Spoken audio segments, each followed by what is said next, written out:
추석과 같은 명절 때만 되면요, 다 행복을 꿈꿉니다. 온 가족이 모여서 즐겁고 그리고 기쁜 일만 가득하길 원합니다. 그런데 우리가 행복하기 위해서 중요한 게 뭡니까? 상처받는 사람이 한 사람도 없어야 되거든요. 왜 상처를 받을까요? 시험이 찾아오기 때문이죠. 우리가 계속해서 야고보서 말씀을 통해서 우리가 시험에 대해서 우리가 살펴보겠지 않습니까? 야고보서 1장 전반부는 어떤 내용이었습니까? 우리에게 찾아온 시험을 어떻게 하면 극복할 수 있는가, 이것에 대한 내용이었는데 오늘은 그 두 번째입니다. 어떻게 하면 우리에게 시험이 찾아올 때 그 시험을 이길 수 있는가, 두 번째 시간을 오늘 살펴보길 원하는데요.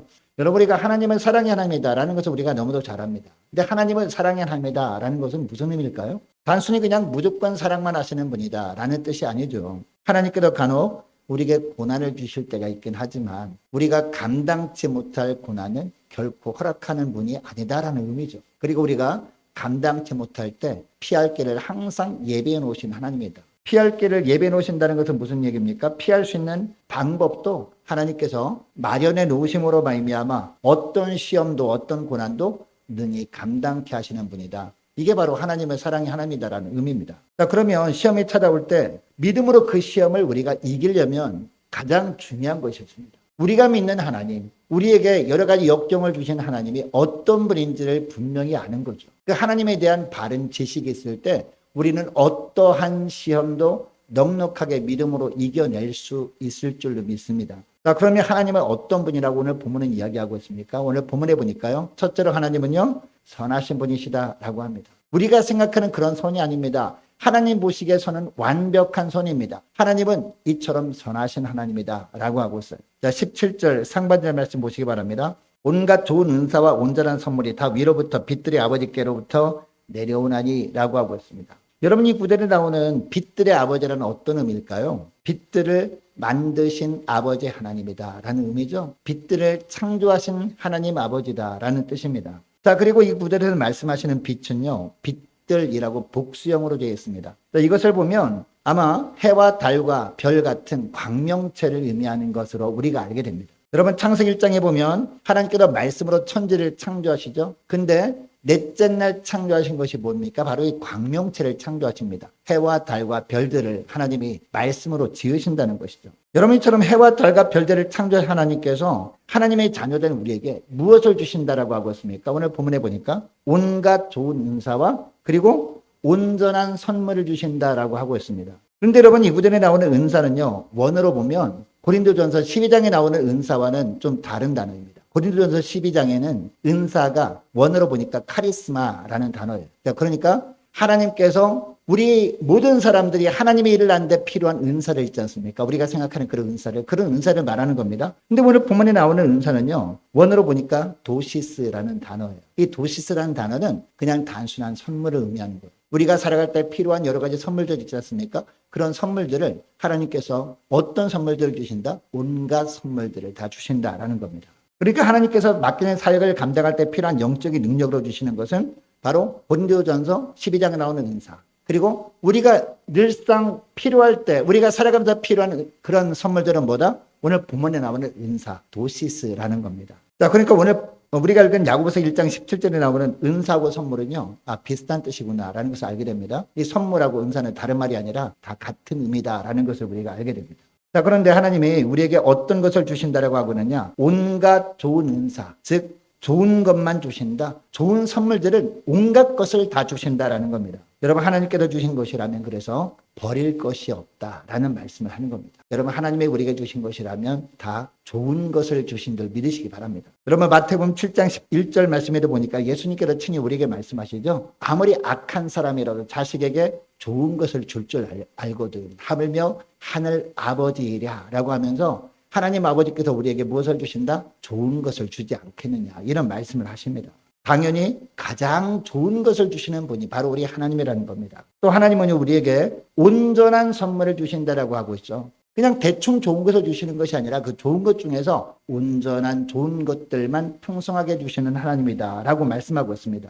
여러분, 이 세상의 모든 것들은 다 하나님의 것들이잖아요. 그런데 하나님께서 이 하나님의 것들 중에서 언제나 온전한 것들을 선물로 골라서 우리에게 넉넉하게 주시는 하나님이다라는 겁니다. 여러분, 야고보 사도가 이 말씀을 통해서 무엇을 말하고자 하는 걸까요? 하나님은 우리에게 선물을 주시되 좋은 것만 주실 뿐만 아니라 특별히 온전한 것을 풍성하게 주시는 하나님이시기 때문에 이것을 주시는 하나님 한 분만으로 만족하며 살아가는 것이 진짜 복이 아니냐, 이 말씀을 하는 겁니다. 그러니까 쓸데없는 욕심에 이끌려서 미혹을 받아 잘못된 길로 가지 말고 하나님 한 분만으로 감사하며 살자, 이 말씀을 하는 겁니다. 여러분, 아담과 하와를 한번 생각해 볼까요? 이 아담과 하와에게 하나님이 좋은 것을 주셨잖아요. 그게 뭡니까? 에덴 동산입니다. 에덴 동산에 모든 각양 좋은 것들이 가득해 있었습니다. 아름다운 꽃들이 많이 피어 있었습니다. 그리고 무수한 열매들이 많이 맺혀 있었잖아요. 말 그대로 낙원을 주신 것이었습니다. 여러분, 그 당시에 각종 나무의 실과는요, 마음대로 다 따먹을 수 있었잖아요. 하나님의 금하신 거 뭡니까? 동산 중앙에 있는 선악을 알게 하는 나무의 열매만 먹지 못하겠고 나머지 열매는 마음대로 따먹을 수 있도록 자유를 허락하셨다는 겁니다. 물론 아담과 하와가 죄를 범하기 전까지는요, 이 하나님이 주신 환경에 만족하며 살았죠. 그리고 하나님 한 분만으로 감사하며 살았죠. 그러나 뱀의 모습으로 누가 찾아와요? 마귀가 찾아와서 유혹합니다. 뭐라고 유혹합니까? 과연 하나님께서 그런 말씀 하시더냐라고 하면서 말씀을 살짝 바꾸죠. 이 마귀의 말을 듣고 나서 이 동산 중앙에 하나님이 금하신 선악을 알게 한 나무 열매를 바라보니까 그때부터 생각이 달라지죠. 그때부터 욕심이 찾아와. 먹고 싶다는. 다른 것들도 다 하나님이 허락하셔서 누리며 살고 있었는데 하나님의 금하신 것까지도 손대고 싶은 욕심이 생겼어요. 왜? 이 마귀의 말을 듣고 나서 보니까 생각이 달라진 겁니다. 보암직도 하고 먹음직도 하고 지혜롭게 할 만큼 탐스러워 보였다라는 겁니다. 욕심에 이끌려서 미혹을 받아서 결국 어떻게 됩니까? 시험에 넘어가고 만 거죠. 여러분, 그러나 욥을 한번 생각해 보시기 바랍니다. 제가 욥을 몇 번 말씀을 드리고 있는데 욥은 엄청난 시험을 만났잖아요.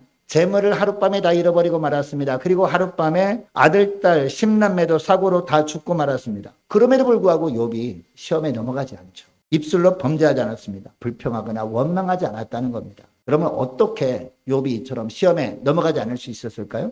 욥에게 이러한 믿음이 있었기 때문이었죠. 온갖 좋은 은사와 온전한 선물이 다 위로부터 빛들의 아버지께로부터 내려온다. 이런 믿음이 욥에게 있었던 겁니다. 오늘 본문에 나오는 이 믿음이 욥에게 있었던 겁니다. 그래서 어떤 시험이 찾아와도 흔들리지 않을 수 있었던 겁니다. 하나님은 나를 사랑하시기 때문에 내게 가장 좋은 것을 주신다. 언제나 나를 가장 좋은 길로 인도하신다. 이런 확신이 있었기 때문에 그 시험에 넘어지지 않을 수 있었던 겁니다. 그래서 욥은 그 극심한 시련 속에서도 욥기 1장 21절에 고백을 하죠. 우리가 잘 아는 고백이죠. 내가 모태에서 알몸으로 나와 싸운 적 또한 알몸이 그리로 돌아가올지라. 주신이도 여호와시오. 그리고 거두신이도 여호와시오니. 여호와 이름이 찬송을 받으실지니라라고 하나님 이름을 오히려 찬송할 수 있었던 겁니다. 여러분, 오늘날 우리에게도 이러한 믿음이 있어야 될 줄로 믿습니다. 하나님이 우리에게 이것을 기대하시는 거예요. 간혹 가다가 우리가 너무도 아끼고 너무도 소중한 여겼던 것들을 하나님이 거두어 가실 때가 있잖아요. 그것이 다양한 종류가 있을 수 있습니다. 그러나 그때도 우리가 욥의 믿음을 주님께서 가지기를 원하시는 줄 믿으시기 바랍니다. 욥처럼 하나님이 주신 것인데 주신 분이 하나님이라면 거두시는 분도 하나님이 아닌가? 그리고 하나님이 더 크고 더 좋은 것으로 주시려고 잠시 가져가신 것이다. 이런 믿음으로 살아가시는 저와 여러분 되시기를 축복합니다. 이런 믿음이 있을 때 우리는 어떤 시험을 만나도 그 시험을 믿음으로 넉넉하게 이기게 될 줄로 믿습니다. 자, 그리고 두 번째로 하나님은 어떤 하나님이다라고 하고 있습니까? 자, 오늘 본문에 보니까 하나님은 변함이 없으신 하나님이다라는 겁니다. 여러분, 하나님이 좋은 하나님이셔서 우리에게 좋고 온전한 것으로 주신다고 해도 주셨다 말았다 또 주셨다 말았다 그러면 우리가 어떻게 하나님을 신뢰할 수가 있겠습니까? 그러나 하나님은 우리에게 좋은 것을 주시되 어떤 하나님이다? 변함이 없으신 하나님이다. 무엇이 변함이 없습니까? 우리를 향한 사랑이 결코 변함이 없으신 하나님이다. 이 말씀을 하고 있는 겁니다. 온전한 것을 주시되 변함이 없으시기 때문에 항상 우리에게 좋은 것을 주시고 늘 좋은 길로만 인도하신다라는 겁니다. 이런 하나님이 우리가 믿는 하나님이라는 겁니다. 자, 그래서 17절 하반절 말씀 보면 뭐라고 합니까? 그는 뭣도 없으셔요? 변함도 없으시고 그 다음에 뭣도 없어요? 회전하는 그림자도 없으시니라 라고 하고 있습니다. 여러분, 세상의 모든 것들은 다 변합니다. 여러분, 하나님이 만드신 발광체 이야기했잖아요. 해와 달과 별 변할까요? 변하지 않을까요? 변합니다. 낮에는 태양빛이 환하잖아요. 그러다가도 석양이 되면 그 빛이 점점 흐려지잖아요. 그러다가 밤이 됩니다. 이 태양이 저 서쪽 편으로 떨어집니다. 그러면은 달이 뜨잖아요. 또 빛들, 즉 발광체들은 회전을 합니다. 다 회전합니다, 여러분. 지구도 회전할 뿐만 아니라 달도 자전하잖아요. 태양도 자전하잖아요. 다른 별들도 다 자전합니다. 자전하다가 그 멈추면 그건 죽은 별이 되는 거예요. 여러분, 예컨대 지구가 자전함에 따라서 태양은 동쪽에서 떠서 서쪽으로 지지 않습니까? 거기에 따라서 생기는 그림자가 있잖아요. 이 그림자가 자꾸 변하잖아요. 어쩔 땐 그림자가 길었다가, 그죠? 어쩔 땐 그림자가 짧았다 그러죠? 이것을 회전하는 그림자라고 합니다. 그림자를 변하지만 누구는 변하잖아요? 하나님은 변하지 않으신다. 하나님의 무엇이 변하잖아요? 우리를 향한 사랑은 결코 변하지 않으신다. 바로 이런 하나님이다라는 겁니다. 하나님은 언제 어디서나 지극한 사랑으로 그리고 동일한 사랑으로 자녀된 우리를 사랑하십니다. 그래서 보내신 분이 예수님 아니십니까? 하나님의 독생자를 이 땅에 보내셔서 독생자를 십자가에서 희생시키시면서까지 우리의 생명을 건지신 것이 바로 하나님의 변함없는 사랑 때문이라는 겁니다. 이것을 알라라는 것입니다. 그리고 하나님은 빛 자체시잖아요. 빛 자체시니까 어둠이 있을 수가 있습니까? 없습니까? 전혀 없죠. 어둠이 있을 수가 없는 겁니다. 그래서 하나님은요, 언제나 우리를 의의 길로만 인도해 주십니다. 여러분, 베드로 한번 생각해 보세요. 베드로가 예수님을 모른다고 몇 번 부인했어요? 3번이나 부인하잖아요.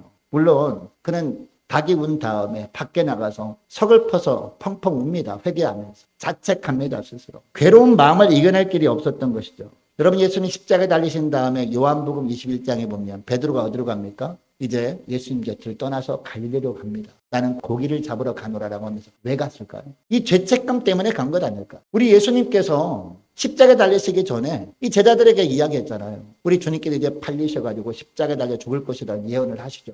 이 말씀을 하실 때 또 우리 주님께서 말씀하십니다. 목자들을 치리니 양들이 흩어지리라. 이 말씀을 근거로 해서 제자들이 다 뿔뿔이 흩어질 것을 말씀하시고, 이때 베드로가 뭐라고 합니까? 다 주님을 버릴지언정 저는 주님을 떠나지 않겠습니다 라고 한단 말이죠. 그러나 우리 주님께서 말씀하시죠. 닭 일그저 네가 3번 나를 부인할 것이다 라고 말씀하십니다. 절대 그런 일이 없을 것이라고 베드로가 호언장담했지만 정작 예수님이 붙잡히고 난 다음에 자기도 모르게 자기 목숨 하나 살려고 3번이나 부인하는 자신을 보면서 자신이 없었던 거죠. 그리고 너무나 죄책감이 있었던 것이죠.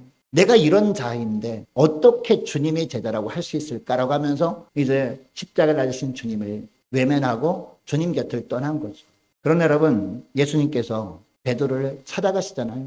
요한복음 21장에 보면 이처럼 죄책감에 시달리던 베드로를 찾아가셔서 베드로를 만나십니다. 그리고 베드로에게 뭐라고 합니까? 네가 나를 사랑하느냐라고 몇 번? 3번이나 말씀하십니다. 예수님은 결코 베드로를 포기하지 않으신 겁니다. 이처럼 예수님께서 이 베드로가 3번 주님을 부인했던 것을 떠올리게 하면서 그 상처를 회복시켜 주시는 거예요. 회복시켜 주시고 이전까지는 베드로에게 어떤 사명을 주셨습니까? 사람을 낚는 어부가 되게 하리라 이런 말씀하셨잖아요. 전도의 사명을 주셨다면 이제는 더 귀한 사명을 주시죠. 요한복음 21장의 말씀 보면 네가 나를 사랑하느냐라고 3번 말씀하신 다음에 뭐라고 합니까? 내 양을 치라, 내 양을 먹이라라고 하십니다. 이제는 전도자의 사명뿐만 아니라 목자의 사명을, 더 귀한 사명을 주십니다. 여러분, 베드로는 예수님에게 3번이나 자기 사랑을 고백하는 과정 속에서 자신 마음속에 있는 깊은 상처가 하나 둘씩 치유되는 것을 경험하지 않았을까요? 왜요? 단순히 그냥 예수님께서 알았다라고만 하는 것이 아니라 내 양을 먹이라, 내 양을 치라 라고 하는 말씀을 들으면서 이 마음의 상처가 치유됨을 체험했을 겁니다.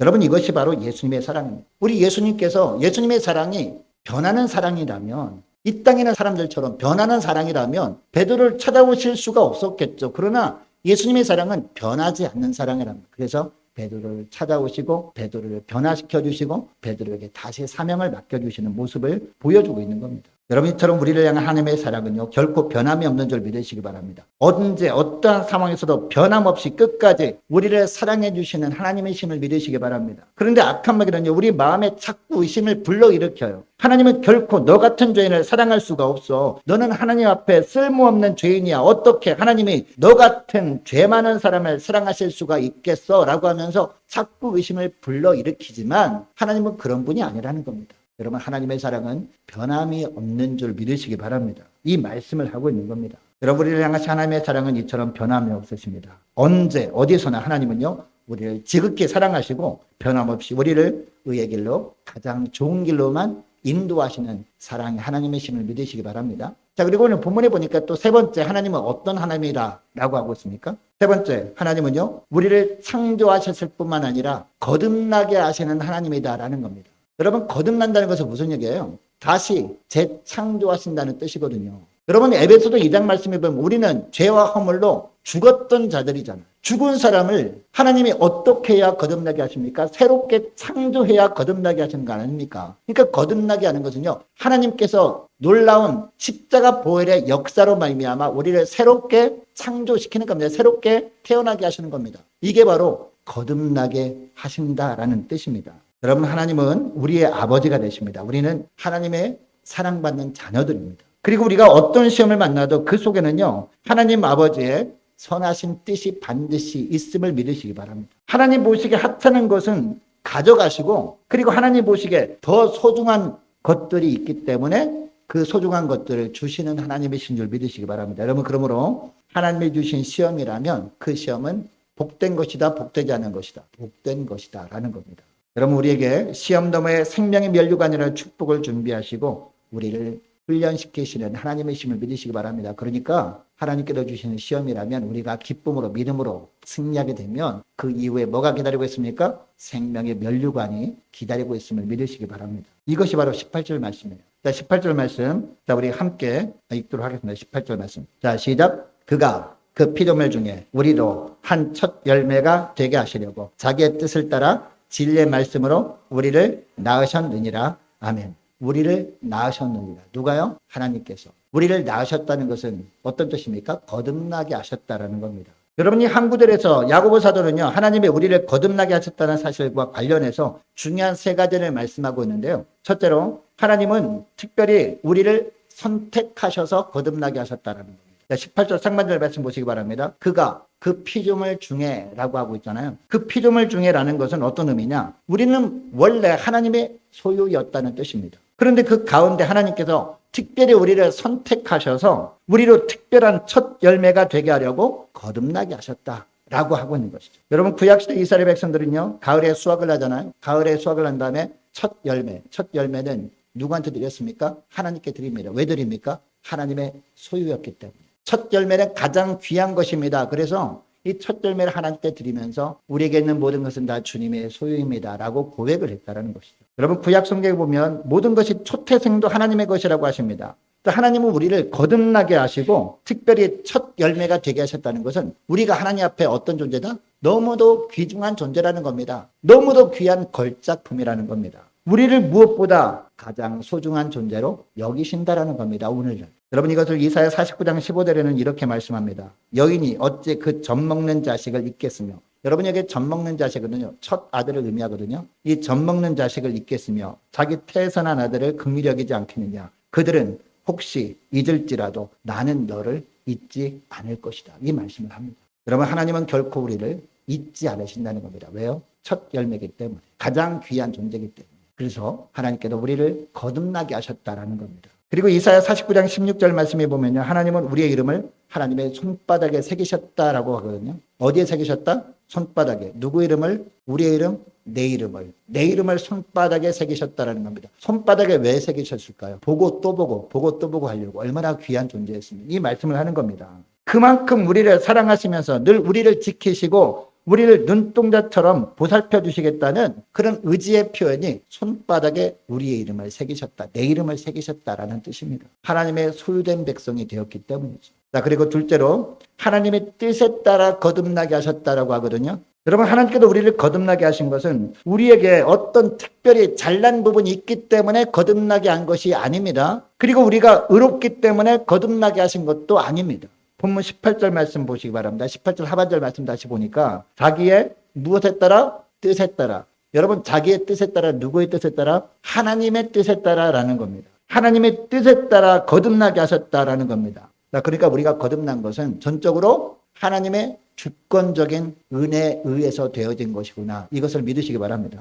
여러분, 로마서 9장 13절 말씀에 보니까 내가 야곱은 사랑하고 에서는 미워하였다 라는 말씀이 나오거든요. 여러분, 야곱을 왜 사랑했을까요? 에서를 왜 미워했을까요? 에서가 장자였는데, 육신적으로 보면 에서가 장자잖아요. 근데 왜 야곱은 하나님을 사랑하시고 에서는 왜 미워했을까요? 야곱이 하나님 앞에 무엇을 잘했기 때문에 야곱을 더 사랑한 것이 아니었죠. 이것만 보더라도요, 이 야곱을 사랑한, 야곱의 후손이 누굽니까? 야곱의 후손들이 바로 이스라엘 백성들 아닙니까? 그죠? 이 야곱의 12아들, 그게 바로 이스라엘 12지파잖아요. 우리가 바로 영적인 이스라엘 12지파 아닙니까? 하나님이 야곱을 사랑하시고 라고 하는 것은요, 하나님이 주권적인 은혜라는 겁니다. 야곱이 특별히 뭐 잘난 것이 없잖아요. 그럼에도 불구하고 하나님이 야곱을 사랑하셨다는 것은 이처럼 하나님의 자녀를 하나님이 선택하시고 사랑하신 것은 하나님의 주권적인 은혜라는 겁니다. 우리도 마찬가지예요. 하나님이 우리를 거듭나게 하시고 하나님의 소유된 백성으로 삼으신 것은 전적으로 뭐다? 하나님의 은혜라는 거예요. 여러분, 우리가 하나님의 은혜라고 우리가 찬양도 하고 많이 잘 알잖아요.